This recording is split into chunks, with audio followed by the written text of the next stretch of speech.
Hi friends, welcome to English Study Point. Today here in this video lecture, I am going to discuss with you about most important phrase, that is anxiety of influence. This phrase was coined by Harold Bloom in the year 1973 in order to describe about the condition of contemporary poets as well as authors. And this phrase was coined by him in his book Anxiety of Influence, and it is very important for you to know why these two terms used by him all together to fit in with this phrase. So he used first of all anxiety in order to talk about the condition of these contemporary poets as well as authors, which is not so good. He wants to make readers confront with the reality that now these days contemporary poets as well as authors are so much worried about not being original because they simply started repeating those kinds of works which have been already produced by their precursor poets. So they kind of following a process of imitation, and they are producing works which are already produced by these precursor poets, and as a result of following this kind of imitation, it really burned down their natural passions and killed their natural thoughts, emerging natural thoughts, as well as they are in a way echoing someone else's music. That is why these contemporary poets are developing a major concern, and because they have relied their too much dependence upon these precursor poets, and they simply not doing anything, they simply imitating their works, which as a result of it they are not producing any kind of original works which highlight their natural emotions. So this is anxiety, and now I am talking about influence. So how much this word influence plays an important role in the life of both an author as well as contemporary authors as well as poets. So these poets relied their dependence so much upon these precursor poets that they started getting themselves so much influence from these precursor poets, and as a result of it, the poets as well as authors themselves categorized themselves or segregated themselves into two parts. First one is weak poets, and another one is strong poets. Weak poets are those poets who simply imitates work that have been already produced by precursor poets, and strong poets are those poets who takes precursor poets' work as a source of inspiration, and they try to modify and bring some sort of transformation into the works that have been already produced, and also they try to bring new ideas as well as originality to their own thought process, and these poets are called as or categorized as strong poets. So while we look this phrase all together, so we mean by this phrase that poets who try to learn their crafts from predecessors, or in a layman terms, this phrase means that all literary texts are a response to those that precede them, and they had an enormous impact on the practice of those kind of writers who started their new career in this literary field. So this is the meaning of anxiety of influence. Now let's understand this term in a more better way. So this phrase was coined by the American critic Harold Bloom in the eponymous book 1973 to describe of Oedipal relation of individual poets to their literary precursors. तो यहाँ पे Oedipal relation का मतलब क्या है? सबसे पहले Oedipus complex का relation समझेंगे कि Oedipus complex के अकॉर्डिंग ये बताया गया है कि जो बच्चा अपना ऑपोजिट पेरेंट्स की तरफ अट्रैक्टेड होता है तो उसे क्या कहा जाता है? Oedipus complexion. देन इसी टर्म को अगर एक्सप्लेन किया जाए तो ये एक तरीके की टर्म ऐसी है जो कि एडिपल रिलेशन बताती है एक इंडिविजुअल का, कि जो इंडिविजुअल पोएट है वो कहीं ना कहीं अपने प्रिकर्सर पोएट यानी जो उससे पहले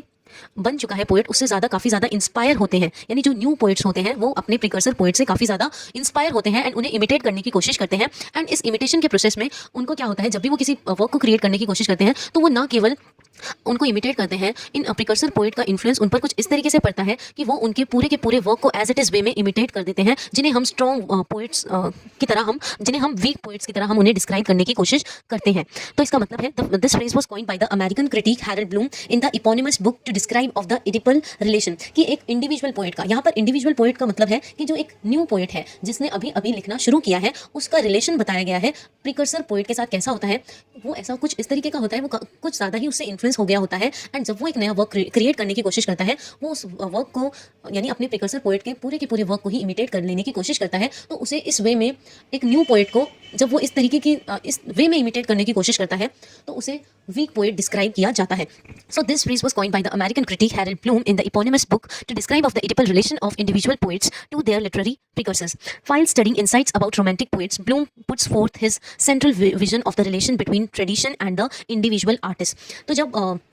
हैरोल्ड ब्लूम रोमांटिक पोइट्स के बारे में पढ़ रहे थे, इन डेप्थ पढ़ रहे थे, तब उन्होंने इस आइडिया को सेंटर पर लाकर रखा, एंड जिसमें उन्होंने रिलेशन डिस्क्राइब करने की कोशिश की थी कि एक इंडिविजुअल आर्टिस्ट यानी जो अभी हाल ही में आर्टिस्ट बना है उस आर्टिस्ट का ट्रेडिशनल आर्टिस्ट के साथ, यानी जो आर्टिस्ट उससे पहले जो आर्ट क्रिएट करके जा चुका है, तो एक नए आर्टिस्ट का पुराने आर्टिस्ट के साथ कैसा रिलेशन होता है उसे बताने की कोशिश की है इस फ्रेज के थ्रू, एंजाइटी ऑफ इन्फ्लुएंस के थ्रू। यानी वो इन्फ्लुएंस कुछ इस तरीके का होता है, एक नया आर्टिस्ट पुराने आर्टिस्ट से बहुत ज़्यादा इन्फ्लुएंस हो जाता है कि वो पुराने आर्टिस्ट का पूरा वर्क ही इमिटेट कर लेने की कोशिश कर लेता है। देन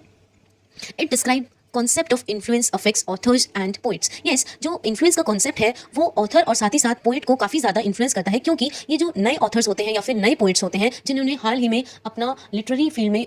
करियर शुरू कर रहे होते हैं, उनका जो इफेक्ट होता है यानी वो काफ़ी ज़्यादा इन्फ्लुएंस होते हैं प्रिकर्सर पोइट या फिर ऑथर से, एंड वो काफ़ी ज़्यादा इन्फ्लुएंस हो जाते हैं, एंड इन्फ्लुएंस होने के बाद उनके पूरे के पूरे वर्क को ही इमिटेट कर लेने की कोशिश करते हैं। इससे रिजल्ट ये होता है कि इससे अगर वो इमिटेट कर लेते हैं तो नेचुरल थॉट्स उनके किल हो जाते हैं, एंड उनका नेचुरल पैशन जो चीज़ों को ओरिजिनलिटी लाने का है और नई नई चीज़ें नए नए आइडियाज़ को क्रिएट कर लेने का है, वो भी बर्न हो जाता है इस इन्फ्लुएंस से, अगर वो अपने आप को ज़्यादा इन्फ्लुएंस कर लेते हैं इन प्रिकर्सर ऑथर्स या फिर पोइट से। एंड साथ ही साथ हमें ऐसा लगता है कि वो दूसरों के म्यूजिक को फिर से इको करने की कोशिश कर रहा है, यानी कि दूसरों के ही वर्क को फिर से इको करने की कोशिश कर रहा है। So the way poet feels about those who have written before particularly in their culture और ट्रेडिशन। तो एंजाइटी ऑफ इन्फ्लुएंस को अगर दूसरे वे में भी और सिंपल वे में भी अगर एक्सप्लेन करने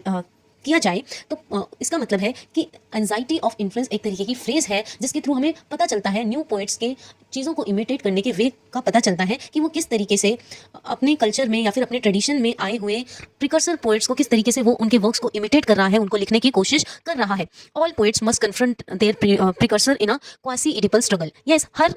प्रिकर्सर यानी हर एक नया पोइट अपने प्रिकर्सर पोइट को कन्फ्रंट करने की कोशिश करता है। कन्फ्रंट करने का यहाँ पर मतलब है उनके वर्क्स को कन्फ्रंट करने की कोशिश करता है, उनसे इंस्पायर हो लेने की कोशिश करता है। धीरे धीरे वो क्या करता है, इमिटेशन के प्रोसेस में इन्वॉल्व कर लेता है अपने आप को, एंड